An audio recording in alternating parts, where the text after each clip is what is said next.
있습니다. 설화수. 제가 설화수 아, 주변에서 계속 맴돌고 있거든요. 음, 마켓 이벤트, 아웃도어 마켓 이벤트만 하다가 이 친구들도 이제 가게를 차린 거예요. 그래서 KRAB. 그 친구가 팔로잉이 좀 많아서 나이트마켓, 에이시안 나이트마켓을 운영을 했었어요. 그래서 브랜드들 는 제니퍼라고 하고요. 너무 다들 열정적으로 열심히 하시는 분들 앞에서 제가 어떤 말을 해야 될지 잘 모르겠는데, 일단 간단히 제 소개를 하자면, 저는 이제 떡 사업을 미국에서 하고 있는데 솔직히 9년 됐어요. 그래서 좀 오래돼가지고 제가 시작했을 때랑 여러분이 지금 하고 계실 때랑 분위기가 너무 달라서 이거를 제가 어떻게 얘기를 해야 되나 고민을 좀 했는데 그냥 제 솔직한 얘기들을 많이 하겠습니다. 그리고 질문 있으시면 언제든지 주시고요. 한 가지 사이드로 얘기를 하자면 제가 한국말로 이렇게 인터뷰하는 거는 처음이에요. 미국은 영어로는 진짜 많이 해서 편한데 한국말로 해서 제가 많이 뚝딱거릴 수도 있다는 거 좀 이해해 주세요. Okay, so 제가 시작하게 된 계기는 저는 원래 인테리어 건축학교를 나와서 인테리어 전공을 하고 건축회사에서 이제 커리어를 시작을 했는데 20대 후반 때쯤 애엄마가 돼가지고 이제 육아를 같이 하다가 너무 힘이 들어서 결국에 회사를 그만두고 이제 육아에 좀 집중을 해야 되겠다라고 생각을 했어요. 그래서 육아를 하다 보니 이것도 내 길이 아닌 것 같은 거죠. 그래서 도대체 무엇을 해야 될까? 나의 30대는 어떻게 보내야 될까? 이런 고민을 굉장히 많이 하던 중에 저는 계속 미국에 살고 있었고 그래서 한국에 한 달 정도 가족과 여행을 가게 됐었는데 그때 한참 한국에서 이게 10년 전이니까 한국에서 많이 유행했던 게 케이크 만들기, 그다음에 꽃꽂이, 그리고 뭐 떡 케이크가 그때 살짝 그때 좀 시작이 되던 참이었어요. 한국에서 한참. 그래서 이제 이것저것 하고 싶어서 수업을 많이 들으러 다녔죠. 그때는 솔직히 사업을 해야 되겠다는 생각은 없었고 그냥 취미라도 좀 뭘 해서 좀 뭔가 이렇게 새로운 발견을 좀 해보자 약간 이런 마음으로 시작을 했었는데 떡 케이크 수업을 딱 듣는 순간 뭔가 느낌이 왔어요. 그냥 되게 신기하게도 엄청난 희열이 느껴졌고 너무 재밌어가지고 그날 밤에 도구들을 다 주문해서 애 재우고 막 새벽 2시까지 맨날 연습하고 이랬던 거예요. 그냥 뭔가 이제 꽂힌 거죠. 그래서 한국에서 그렇게 막 연습도 하고 하다가 이제 제가 LA에서 살고 있었는데 LA 다시 돌아와서 취미 활동으로 꾸준히 계속 했어요. 그래서 그때 이제 인스타그램이 시작이 됐던 때예요. 그래서 시간이 좀 잘 맞았어요. 인스타그램에 조금씩 올리기 시작하면서 이제 주변 친구들이 또 애 낳고 이러면서 100일 돌잔치 때 떡이 항상 올라가잖아요. 한국 그 전통이. 근데 이제 LA에는 물론 떡집들도 꽤 있었지만 이렇게 떡 케이크를 하는 사람은 없었던 거죠. 그래서 사람들이 이걸 보면서 되게 많은 관심을 가져주기 시작하면서 취미 활동이 사업이 된 케이스인 것 같아요. 저 같은 경우는. 그래서 그렇게 시작을 하게 됐고 처음에는 계획도 없이 그냥 무턱대고 뛰어들었던 거라 되게 힘들었다기보다는 그냥 재밌었던 것 같아요. 그리고 아무래도 그땐 어렸으니까 좀 열정이 많아서 힘든 거라고 느낀 건 없었지만 이제 사업을 처음 하다 보니 뭘 해야 될지도 모르고 주변에 사업하는 사람도 없으니까 누구한테 뭘 물어봐야 되는지조차도 몰라서 그때는 그냥 무조건 그냥 제 발로 다 뛰었던 것 같아요. 그래서 지금 여러분들은 근데 이제 좀 좋은 게 아무래도 플랫폼들도 너무 많고 정보가 많으니까 이렇게 보면서 배울 것도 많고 하니까 주변에 이렇게 이런 플랫폼들도 있어서 도움받을 수 있는 데도 많은 것 같아서 좀 더 좋지 않나 싶은데 하여튼 저 때는 그랬다는 거고 그래서 처음에 이제 돌잔치 위주로 많이 주문이 들어왔었어요. 그래서 돌잔치를 진짜 주말에 막 10건씩 그 케이터링 같은 거 하고 막 이랬거든요. 떡 케이크랑 하면서. 그리고 제가 한 1년 정도 그렇게 바쁘게 하면서 이제 도저히 제가 혼자 할 수 있는 양이 안 되다 보니까 이제 주변에 혹시 저랑 같이 일할 사람 없나 찾아가지고 이제 하이어해서 이제 팀을 꾸려 나갔죠. 그래서 점점 성장을 조금 나름 하다 보니 팀이 한 5명까지 있었어요. 그래서 이 5명이 매일 와서 같이 떡을 만드는 거죠. 젊은 친구들이 와서. 그래서 그리고 이제 저도 중간에 한 번씩 한국 가서 또 다른 걸 배우고 그걸 배운 거를 제가 좀 바꿔서 제 스타일대로 만들고 이렇게 꾸준히 하다 보니 어느덧 9년, 10년이 됐는데 LA에서는 그렇게 돌잔치들을 통해서 많이 브랜드가 알려지고 그러다 보니까 이벤트 플래너들이 이제 저를 알게 된 거죠. 근데 이벤트 플래너들이 보통 돌잔치나 결혼식을 많이 하는데 그 외에 이제 브랜드들하고 그런 마케팅 이벤트들을 많이 하기 시작하는 추세가 이제 조금씩 변하는 거예요. 그러다가 보니까 되게 자연스럽게 브랜드들하고 이제 협업이 시작이 된 거예요. 제가 먼저 다가간 거는 솔직히 없었는데, 많은 분들이 다행히도 저를 찾아주셨고, 좀 타이밍상 점점 좀 맞았던 게 이제 한국 K-뷰티, K-문화가, K-팝이 먼저 시작이 되면서 사람들이 한국과의 관심을 가져주면서 이제 자연스럽게 한국은 떡이니까 음식이, 디저트 중에서는. 그래서 항상 원래 이벤트에 디저트라고 하면은 거의 뭐 마카롱이나 페이스트리 위주로 많이 가는데 점점 한국적인 게 뭐가 있나 찾다 보니 사람들이 이제 저를 찾게 된 거죠. 그러다 보니 이렇게 조금씩 expand 할 수 있었고, 제가 지금은 뉴욕에 있는데 뉴욕에 이제 온 계기는 5년 전에 솔직히 남편 일 때문에 온 거예요. 그래서 그때 LA에 팀이 3-4명 있을 때였고, 저가 갑자기 이제 뉴욕으로 오게 되면서 이제 매니저 동생이 LA를 운영하고 저는 이제 와서 여기서 다시 팀을 이제 꾸린 거죠. 그래서 여기서는 지금 한 3명 이제 돌아가면서 저랑 파트타임으로 일하고 있는데, 네, 그렇게 하고 있습니다. 그래서 제가 이제 잠깐 질문지를 보면서 이제 조금 연관되게 답을 좀 드리고 싶은데, 분위기 LA랑 뉴욕은 분위기가 굉장히 달라요. 그래서 처음에 시작할 때 조금 뉴욕에서 힘들 수도 있지만 오히려 저는 사업이 뉴욕에서 더 잘 됐다고 본 케이스거든요. 왜냐하면 LA는 땅이 너무너무 넓어서 누가 이벤트를 한번 할 때 많은 사람들이 운전을 해서 멀리 가야 되는데, 뉴욕은 아무래도 이렇게 밀집돼 있다 보니 이벤트들도 훨씬 많고 뭔가 하나가 터지면 이렇게 착착 금방 퍼지는 그런 분위기인 것 같아요. 그래서 특히 뉴욕은 이벤트들이 뭐 파티도 많지만 뭐 갤러리도 워낙 많고, 그래서 이제 한국 작가들도 많다 보니 갤러리 그런 오프닝 나이트 이벤트도 많고, 하여튼 뉴욕은 뭔가 항상 되게 많아요. 그래서 어 그래서 이제 이렇게 케이터링 할 때 이제 음식을 디저트를 할 때 저를 또 많이 찾아주시고 이러면서 되게 좀 빨리 성장을 할 수 있었던 것 같아요. 대략적으로 그 브랜드랑 분위기를 설명하자면. 그다음에 이제 K-뷰티 쪽에 이제 뭐 여러분들은 관심이 많으신데, 저는 처음에는 얘기했다시피 브랜드들랑 협업은 없었지만 한 6년 차 정도 됐을 때 이제 이벤트 플래너들이 이벤트를 플랜하시면서 저를 처음에는 거의 떡을 그냥 사서 이제 진열하고 이제 맛보는 식으로 했다가, 제가 이제 그렇게 하는 거에는 되게 한계가 있는 거예요. 떡은 금방 딱딱해지잖아요. 그래서 이제 떡을 또 알릴 수 있는 방법이 뭐가 있을까 하다 보니 제가 이제 워크숍을 이제 시작을 한 거예요. 그래서 송편 워크숍을 처음으로 시작했는데 반응이 너무 좋은 거예요. 다들 이제 교포들도 그렇고 다들 이제 한 번씩 송편을 먹었던 경험이나 어릴 때 만들어 본 경험이 있어서 이런 것들을 배우면서 또 자기 자식 애들한테도 좀 알려줄 수 있는 계기가 되고, 하여튼 이런 워크숍은 분위기가 되게 서로 약간 밍글링 할 수 있는 자리도 만들어지고, 어, 이렇게 특히 요즘에는 다들 핸드폰만 들고 이렇게 뭘 많이 하니까 이런 핸즈온 액티비티가 많이 필요한 그런 시대? 그런 시점이잖아요, 요즘이. 그래서 브랜드들이 그런 이벤트를 할 때 인플루언서들을 불러서 제품 소개할 때나 이럴 때 저를 이제 같이 부르는 거예요. 그래서 제가 이제 액티베이션으로 저를 쓰는 거죠, 한마디로.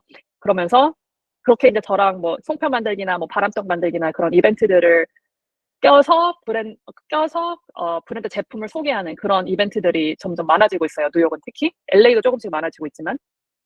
그게 이제 저가 될 수도 있고, 뭐 티타임 해가지고 이제 티 마스터를 불러서 뭐 할 수도 있고, 심지어 어떤 브랜드들은 이제 요가 스튜디오를 렌트해서 요가를 뭐 3-40분 하고 인플루언서들한테 티를 나눠주면서 제품 소개하고 약간 이런 그런 이벤트들이 뉴욕은 워낙 많아서 저도 같이 바쁘게 지내고 있고, 아무래도 요즘에 K-뷰티가 워낙 성장에 지금 거의 피크라고 보면 될 것 같은데, 그러다 보니 K-뷰티 브랜드들이 자연스럽게 저를 찾아줘서 같이 팝업을 많이 할 수 있게 된 것 같아요.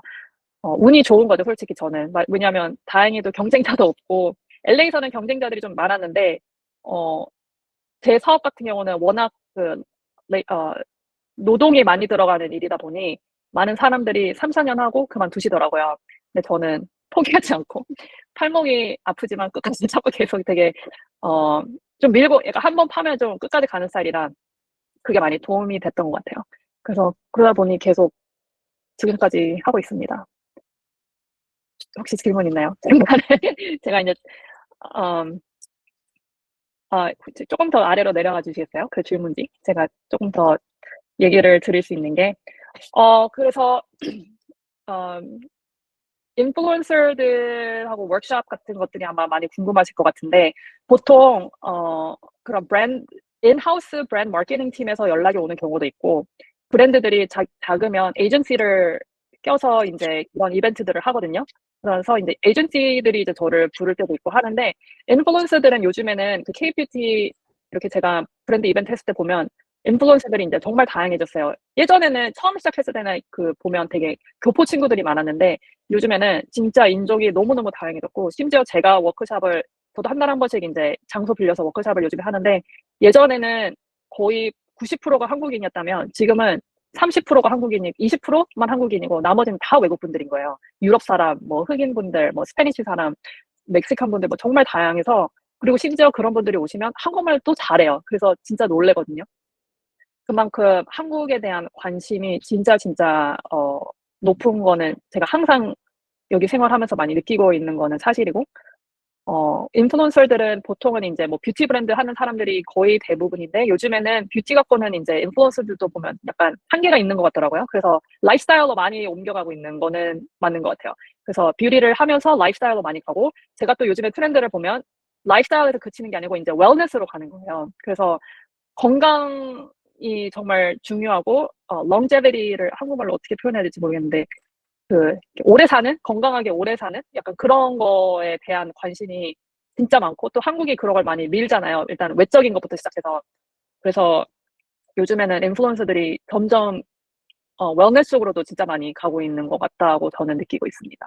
그래서 떡을 소개할 때도 항상 건강식이라는 표현을 되게 많이 하거든요. 글루텐 프리고 뭐 이렇다는 비건이고 약간 이런 것들을 많이 강조하니까 그래서 또 관심도 많이 보이는 것 같고 그렇습니다. 또 조금 더 붙이자면 처음 미국 왔을 때랑 비교하면 K컬처 위상이 엄청 달라졌죠. 처음에는 김치를 어디서 꺼내기도 싫고 눈치 보이고 막 이랬는데 지금은 오히려 한국 시장 가면 외국 애들이 더 김치 모르면 무시하고 서로 약간 그런 분위기더라고요. 위상은 뭐 말도 안 되게 정말 너무 많이 달라지고 오히려 어릴 때는 한국인인 게 창피해가지고 맨날 머리도 노랗게 염색하고 백인인 척 하려고 하고 막 이랬다면 지금은 정말 당당하게 코리안이라고 어, 많이 하고 다닙니다. 그리고 여성 소비자로서의 시선, 저는 이제 40인데 뷰티 제품을 저는 세포라가 일단 미국에서는 제일 편해요. 그 앱도 너무 잘 돼 있고 제품도 다양하고 그런 뭐라 그러지? 그런 포인트 적립 막 이런 것도 잘 돼 있고 그러다 보니 세포라가 이제 한국의 올리브영이라고 생각하시면 되는 것 같고 근데 세포라가 한국에 들어갔다가 실패한 거는 우리나라 한국은 너무 그 올리브영이 너무 잘 해놔가지고 세포라가 결국에는 접었었던 것 같거든요. 잘 안 돼서. 그리고 심지어 올리브영이 지금은 이제 LA도 들어왔고, 뉴욕에도 온다는 소문이 있어요. 아직 어디에 생기는지는 모르겠는데, 그만큼 올리브영, 한국에 대한 K-뷰티 제품들이 너무 관심이 많은 건 사실이고, 올리브영은 또, 아까 제가 얘기하는 게 웰네스 쪽으로도 그런, 팝업을 만드는 것 같더라고요. 카테고리가 웰네스도 지금 많이 집중하고 있다고, 들었고, 또 보이고, 그래서 저는 주로 서포라에서 사고, 얼타도 많이 아시는지 모르겠지만, 이제 서포라가 완전 히트고 지금 탑이지만, 얼타도 완전 따라잡고 있는 분위기인데, 저 같은 경우는 얼타를 솔직히 서울을 한 번인가밖에 안 들어갔는데, 왜 그러냐 생각을 해봤는데, 일단 얼타는 조금 더 어린 친구들이 가는 느낌이라고 생각하시면 될 것 같아요. 쉽게 말해서. 소포라는 조금 더 엘리베이트 된 그리고 조금 더 가격대가 높은 제품들이 많다면 얼타는 어, 조금 더 낮은 느낌이라고 해야 되나? 그런 것 같고 제가 또 브랜드들을 봤을 때 뷰티 브랜드들이 이제 제가 LG나 뭐 한율, 뭐 아모레퍼시픽 이런 브랜드라고도 협업을 해봤고 그다음에 이제 개인적으로 운영하는 뭐 네모라든지 되게 작은 뷰티 브랜드들랑도 일을 해봤어요. 근데 결국에 미국에서 이런 마케팅 이벤트를 하려면 일단 자금이 빵빵해야 되거든요, 솔직히. 워낙 렌트도 비싸고 그다음에 이제 에이전시 고용하는 것도 가격이 많이 들고 이러다 보니까 그래서 모든 브랜드 제가 일했던 브랜드들은 다 뒤에 이제 그 인베스터들이 있어요. 네, 그래서 인베스터들이 있어서 약간 운영이 가능한 그런 브랜드들이 많았고, 요즘에 눈여겨보는 브랜드들은 솔직히 또 뭐가 있냐면 미국에서 있는 교포들이 시작하는 뷰티 브랜드들이 많아요. 근데 이분들도 다 한국에서 만들어 오거든요. 솔직히 제품은. 그러니까 그거를 약간 K-뷰티로 많이 같이 껴다는 표현은 좀 그렇지만 이제 같이 그 웨이브에 이제 타는 거죠. 솔직히 말해서. 그래서 그런 분들도 정말 많이 계시는 것 같고, 오히려 그런 분들은 미국에서 살고 있고, 미국 분위기도 잘 알고, 그런 트렌드를 잘 아니까, 오히려 그런 분들이 좀 더 성장하기가 쉽, 쉽다는 표현은 좀 그렇지만, 어쨌든 그런 분들이 더 눈에 많이 들어오게 되는 건 사실인 것 같아요. 저 같은 경우는 저도 아무래도 여기 있으니까. 그래서 한국에서 작은 올리브영에서 엄청 성장하는 브랜드들은 저는 솔직히 잘 몰라요. 근데 이제 그게 정말 히트를 쳐야 이제 알게 되는 거고, 그렇지 않으면 이제 아모레 퍼시픽이나 LG에서 이제 갖고 있는 작은 브랜드들은 워낙 이제 마케팅을 잘 할 수밖에 없잖아요. 백업이 돼 있으니까. 그래서 이제 그런 데들은 자연스럽게 눈이 또 가게 되고 이런 건 것 같습니다. 그다음에 이제 로컬 마켓 팝업 같은 것도 미국은 진짜 많이 하고 좀 중요한 것 같은데, 마을 마켓이라는 거를 훈영님은 아시는 것 같은데 잘 아시는지는 모르겠어요. 이게 마을 마켓이라는 게 한인 교포 2명이 시작했는데 이분들이 한 6년 정도 됐나? 근데 이제 뭘 시작하셨냐면, 미국은 그 파머스 마켓이라고 작은 브랜드들이 자기가 이제 파머스 마켓에 등록을 하면 매 주말마다 파머스 마켓이 열리고 거기에 이제 가서 자기 제품을 소개하고 파는 그런 아웃도어 마켓인데, 가격도 워낙 세요, 참가비도. 그래서 이제 저 같은 경우는 너무 들어가려면 돈이 많이 들어서 못했었는데, 마을마켓 이 친구들이 했던 게 이제 한인 문화가 점점 이제 커가는 거를 느끼면서 한국 사람들을 모아주자. 약간 이런 취지로 시작을 한 거예요. 그래서 작은 브랜드들을 운영하고 있는 사람들이 작은 피를 내고 마켓을 하는 거죠. 그래서 주말에 한 달에 한 번 정도 운영을 하는데, 주말에 이제 사람들이 엄청 오거든요. 그래서 there's about 50 브랜드 정도를 이제 불러서 50 브랜드가 참가를 하는데, 저도 마음마켓이 처음 시작했을 때 많이 참여를 했었어요. 그래서 떡도 팔고 이러면서 미디어에 많이 노출도 되고 이러면서 인터뷰도 하고 뉴스에 나오고 막 이렇게 많이 됐었는데, 이 친구들이 이제 한계가 뭐냐면 한국 브랜드들이 이제 한계가 있는 거예요. 그러다 보니까 점점 아시안들을 불러오는 거예요.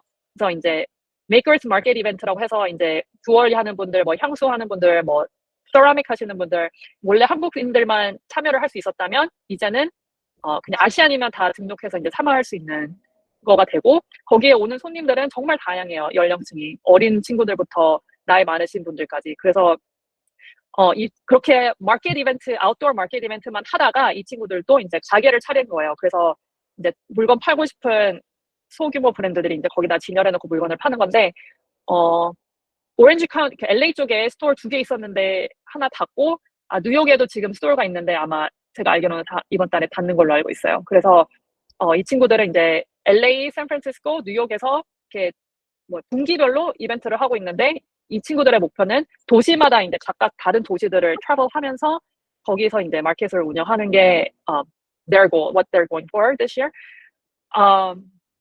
그래서 이제 다른 동네에 사는 분들도 이런 마켓에 자기가 자기 제품으로 참여할 수 있게 이런 것들을 이제 하는 거죠. 저 같은 경우도 또 한 가지 또 얘기를 하자면, 다른 큰 브랜드가 나이트 마켓 이벤트, 뉴욕이 한참 그런 걸 재작년까지 많이 했었어요. 코비드 풀리고 나서 제일 많이 했던 게 마켓 이벤트들인데, 뭐 예를 들어서 크레이브 뷰티라고 한인 교포가 운영하는 좀 큰 브랜드가 있는데, KRAB, C가 아니고 크레이브 뷰티. 그 친구가 팔로잉이 좀 많아서 나이트 마켓, 에이시안 나이트 마켓을 운영을 했었어요. 그래서 브랜드들을 한 열 브랜드 초대해서 이제 공간을 빌려서 이제 나이트 마켓을 운영을 하는 거예요. 그래서 티켓 팔고 이제 사람들이 와서 뭐 음식도 먹고 술도 좀 마시고 이제 제품도 보고 하고 막 그런 이벤트들인데, 저도 그런 이벤트에 참여를 꽤나 했었어요. 처음에 뉴욕 왔을 때. 그러면서 또 저도 브랜드를 많이 알리게 되고, 그러다 보니 이제 뷰티 브랜드들한테 또 눈이 많이 띄었던 것 같고, 그래서 하여튼 열심히 하면 되는 것 같습니다. 계획을 보통 저한테 많이 물어봐요. 목표를 어떻게 잡아야 되냐, 아니면 나의 라이프 블라썸의 계획은 뭐냐, 이런 걸 많이 물어보는데, 계획은 솔직히 그때그때 조금씩 많이 바뀌는 것 같아요. 매년 추세가 바뀌더라고요. 뉴욕은 특히나. 그리고 요즘에 또 지금 시기가 한참 좀 미국 나라가 좀 많이 시끄러워다 보니 이벤트들이 좀 많이 줄은 건 사실이고, 그래서 이제 좀 여름까지 봄, 여름까지 이제 좀 기다려야 되니까 1, 2월엔 좀 많은 브랜드들이 좀 조용하게 있는 것 같아요, 지금 상황상. 그래서 좀 약간 나라가 막 시끄럽고 막 많은데 막 혼자 팝업하겠다고 막 올리고 이런 것도 좀 되게 많이 눈치 보이더라고요. 그래서 좀 조용히 있는 게 일단 저로서는 맞는 것 같고, 어, 많은 브랜드들이 그렇지 않을까 생각을 합니다. 그리고 또 그래서 목표 같은 경우는 좀 그때그때 많이 바뀌는 것 같고, 그치만 이제 long term goal은 항상 있어야 된다고 저는 나름 생각을 하는 편이에요. 그래서 저 같은 경우는 어느 브랜드랑 팝업을 하고 싶은지 아니면 어느 인플루언서랑 일을 하고 싶은지 그런 목표들은 있고, 그거를 근데 너무 무턱대고 연락을 하면 또 다 거절되더라고요. 그래서 타이밍을 좀 맞게, 그리고 또 내 브랜드가 어느 정도 성장을 했을 때 그 타이밍에 맞게 연락을 하면 이게 잘 되는 것 같다는 걸 좀 느껴서 가지고 좀 뭐라 하지? 시기를 좀 잘 보려고 많이 하고 있는 것 같고, 딱히 큰 목표는 없습니다. 있어야 된다고 말은 하지만 왜 그렇게 제가 얘기를 하냐면, 제가 원래 목표는 떡카페를 여는 게 목표였어요. 솔직히 말씀드리면. 그래서 제가 2년 전에 살짝 이렇게 실패한 케이스를 얘기를 해드리자면, 워낙 목표가 저의 뚜렷한 목표는 떡 카페를 뉴욕에 차리는 게 뚜렷한 목표여서 그거를 향해서 열심히 달려왔고, 공간을 한국에서 클라우드 키친, 고스트 키친 그 뭐지? 부엌을 빌리는 거죠. 이렇게 여러 브랜드들이 키친을 공유할 수 있는 그런 시스템이 있거든요, 미국은. 그래서 작은 식당 하시는 분들이 식당을 차리기 전에 테스트 키친을 하는 거예요. 이런 데서 이제 사고 팔고 하는 거죠. 그래서 저도 그런 거를 했었어요. 그래서 우리 팀원들하고 주방을 빌려고, 그 스튜디오도 있어서 워크숍도 하고 뒤에 주방도 빌리고. 근데 이제 월세가 너무너무 센 거예요. 심지어 제 가게도 아닌데.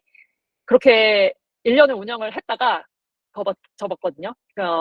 너무 힘들어서. 그리고 애들도 어리다, 가족 핑계를 살짝 대자면 애들도 어리고 엄마로서 집에 와서 해야 될 것도 많은데, 이 공간에 온 정신을 몸과 마음을 쏟다 보니 너무 이제 지친 거죠, 제가. 그래서 결국에는 접었습니다. 그래서 지금은 이제 워크숍 위주로 많이 하려고 하는 방향을 또 바꿨어요. 그러다 보니 이제 그래서 제가 이제 목표가 계속 바뀐다고 말씀을 드리는 것 같아요. 그때 상황에 따라서. 그래서 저의 올해 목표도 솔직히 있긴 있는데, 이제 워크숍 위주로 많이 하는 거고, 제가 이제 작년에 떡을 좀 다른 것들도 이제 배워왔는데, 이제 다른 떡들을 좀 더 여러 떡들을 알리고 싶은 게 이제 올해 목표인 것 같아요. 지금까지는 송편, 바람떡, 백설기, 그다음에 꽃 짜는 게 위주였다면, 올해는 뭐 다식이라든지 뭐 당자, 뭐 경단, 뭐 이렇게 다양하게 더 많이 알리려고 하는 게 목표고, 이제 워크숍도 이제 플랜돼 있는 것들도 꽤 있고 해서 이제 그런 게 이제 저의 작은 목표고, 음, 시작하시는 분들한테 꼭 해주고 싶은 말은 되게 두 가지가 있는 것 같아요. 영어로는 grace라고 그러는데, 인내라고 해야 되나? 좀 약간 참고 열심히 하면 항상 어떻게든 길은 생기는 것 같고, 저도 아직은 많이 계속 배우면서 하고 있는 거라 제가 조언을 딱히 할 수 있는 입장은 아닌 것 같지만, 어, 그리고 많이 물어봐야 되는 것 같아요. 저는 물어보는 거를 되게 어려워하는 사람이라서 혼자 끙끙 앓는 스타일인데, 많이 물어보고 같이 팀을 꾸리는 게 저는 되게 중요하다고 생각을 했어요. 혼자서는 할 수 없다. 약간 이게 크거든요. 물론 떡을 혼자서 만들 수 없기 때문에 그런 것도 있지만, 이런 팀원이라고 해봐도 뭐 작은 팀원일 수도 있겠지만 누군가랑 이렇게 같이 하는 게 저는 되게 좋은 것 같아요. 그런 혼자 크기는 너무 마켓이 큰 것 같아요. If that makes sense. 네, 일단 말이 많았는데